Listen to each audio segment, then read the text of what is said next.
ዓለም የቴህራንን ውድቀት እየተጠባበቀች ባለችበት በዚህ ሰዓት ከዋሽንግተን የወጣው የደህንነት መረጃ ሁሉንም ነገር ገልብጦታል። የአሜሪካና የእስራኤል የሁለት ሳምንታት ከባድ የአየር ድብደባ የመሪዎቿን ሰንሰለት ሊበጥስ አልቻለም። ይህ ማለት ግን አንድ ነገር ብቻ ነው። መካከለኛው ምስራቅ አሁን ወደ ታላቁ የፍጻሜ ጨዋታ እየገባች ይመስላል።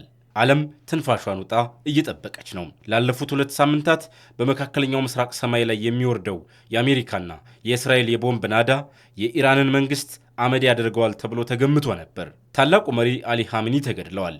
የአየር መከላከያ ስርዓቶች ወድመዋል። የኒውክሌር ጣቢያዎችም ተደብድበዋል።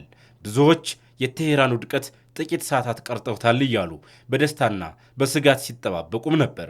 ነገር ግን ዛሬ የወጣው የአሜሪካ የስለላ ድርጅት ሲአይኤ ምስጢራዊ ሪፖርት መላውን ዓለም አስደንግጧል። ኢራን አልፈረሰችም፣ አመራሯም አልተበተነም ይላል ሪፖርቱ። በብረትና በእሳት ዝናብ ውስጥ አልፋ ቴህራን አሁንም ጸንታ መቆሟ ለዋሽንግተን ትልቅ የእንቆቅልሽ ድንጋይ ሆኖባታል።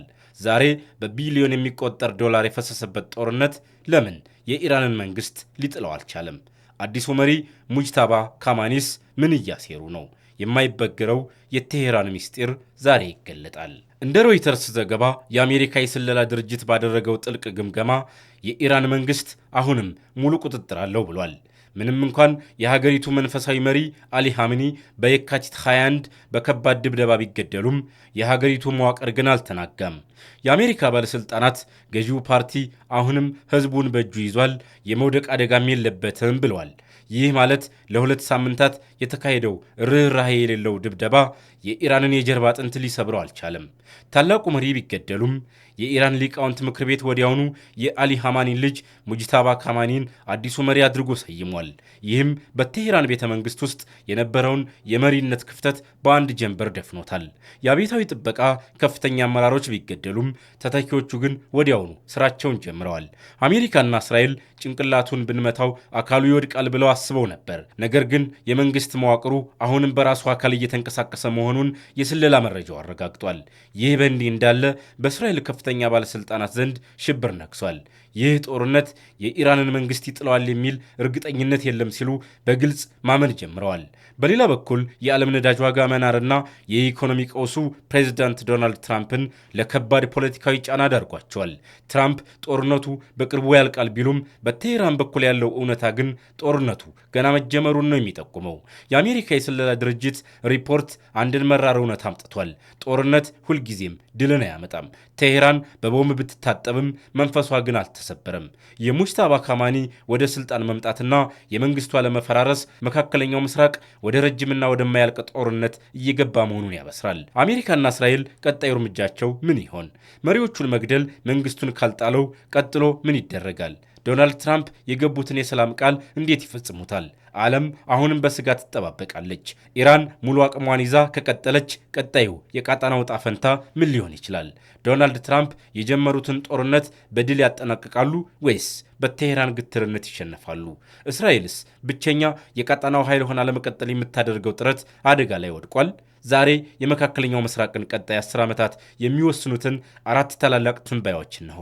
ኢራን አቅሟን ካላጣች የመጀመሪያው መልእክቷ ለተላላኪዎቿ ነው። በየመን ሁቲዎች፣ በሊባኖስ ሄዝቦላህና በኢራቅ የሚገኙ ታጣቂዎች ከቴህራን የሚመጣላቸው የህልውና ዋስትና ይበልጥ ይጠናከራል። ይህ ማለት ቀይ ባህር አሁንም የአሜሪካ የጦር መርከቦች መቃብር ሆኖ ይቀጥላል።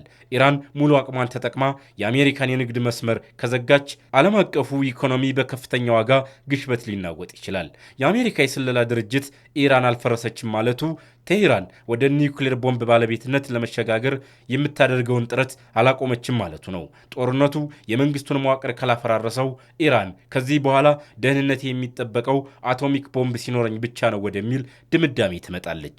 ይህ ደግሞ ሳውዲ አረቢያና ቱርክን ወደ አቶሚክ ሩጫ ውስጥ በመክተት ቀጠናውን የኒውክሌር መጫወቻ ሊያደርገው ይችላል። ኢራን ጸንታ መቆሟ ለሞስኮና ለቤጂንግ ትልቅ ድል ነው። ሩሲያ ለኢራን የምትሰጠው መረጃና ቻይና የምታደርገው የኢኮኖሚ ድጋፍ መካከለኛው መካከለኛው ምስራቅ ከአሜሪካ እጅ ወጥቶ ወደ ምስራቃዊው የኃይል ጎራ እንዲያዘነብል ያደርገዋል። ይህ ማለት ዋሽንግተን ላለፉት 80 ዓመታት በቀጣናው የነበራትን የበላይነት በይፋ ልታጣ ትችላለች።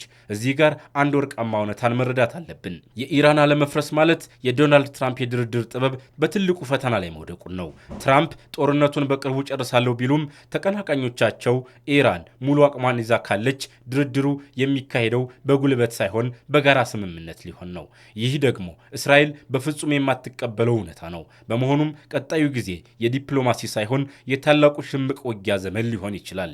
የኢራን አለመፈራረስ ለመካከለኛው ምስራቅ የሚሰጠው መልእክት አንድና አንድ ነው። ኃይል በኃይል ይገታል። አሜሪካና እስራኤል የቱንም ያህል ዘመናዊ የጦር መሳሪያ ቢኖራቸውም የአንድን ሀገር የፖለቲካ መዋቅርና የርዕዮተ ዓለም ጥንካሬ በቦምብ ብቻ ማፍረስ እንደማይቻል የሲአይኤ ሪፖርት አረጋግጧል። የመካከለኛው ምስራቅ ቀጣይ ዕጣ ፈንታ በሁለት መንገድ ላይ ነው። ወይ ታላላቅ ኃይሎች ተቀምጠው አዲስ የሰላም ካርታ ይሰራሉ፣ ወይም ደግሞ ቀጣናው ለሚቀጥሉት 10 ዓመታት የማይቆም የደምና የእሳት አውድማ ሆኖ ይቀጥላል። የቴሄራን ጽናት ለዓለም ምን አይነት ትምህርት ይሰጣል? አሜሪካስ ስትራቴጂዋን ትቀይረው ይሆን? የእናንተን ግምት በኮሜንት መስጫው ላይ አስፍሩልን።